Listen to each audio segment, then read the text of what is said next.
10 of these out there with a customer. He said, you just ride these trucks and you're just riding them. Another guy said, yeah, like a racehorse. Another guy said, nah, man, this thing's like a thoroughbred. I said, say it again. He's like a thoroughbred. I was like, boom. There's the name. It's the first one going to market. What we have here is the new engine S13 T14, which is going to double your fuel mileage. But the neat thing is we have the hybrid package. Currently, the industry average is 50% idle time. So you should get around 6% idle time now. This truck will go under the plant and load with the engine not running. So under the plant, it's going to be very quiet. So if you're in like rural areas, places where there's houses, the truck is literally not going to be running when you're loading concrete. You see that spinning? That's a generator. So it's spinning a generator that then charges that battery pack.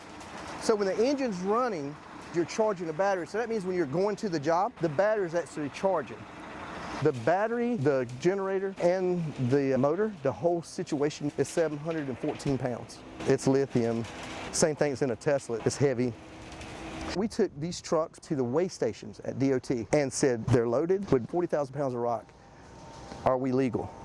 And guess what? We're legal. So you guys have low tonnage roads. You know there's bridges and they have these signs that say you can only carry 6.5 tons? So you guys can only carry like 4 yards of concrete across those. So we beat that. I got this cool feature right here. This is called the low tonnage feature. So the driver has a switch in the dash. He hits the switch.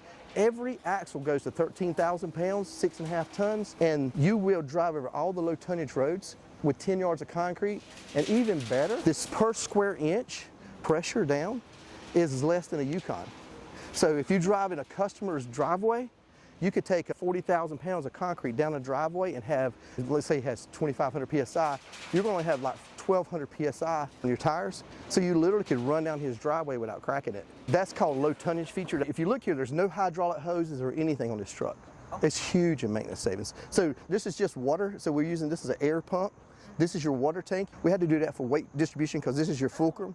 So if your fulcrum's here and we put battery weight in the front, we had to put something on the backside for weight. So we put the water tank in the back to counterweight the battery in the front. So all you have is a PTO shaft going to a generator, going to a battery, to a motor. That's your whole maintenance system.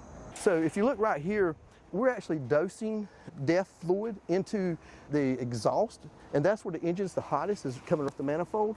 And when you have a chemical bond, you need energy, which is heat. So we're pulling our heat right off of the exhaust. We're dosing DEF, and what DEF does is urea, and it's breaking nitrous oxide, which is NOx. It breaks it down into nitrogen, oxygen, and carbon dioxide. Carbon dioxide's good. Our plants need it for photosynthesis, right? So what's happened, you don't have the big EGR cooler, you're not dosing it back through, and because of that, we're actually realizing a big fuel savings. This one here holds 72 gallons, but you will only fill it every third day. The learning curve is just going to be disciplining the driver and him trusting the truck, because there's a lot more automation now.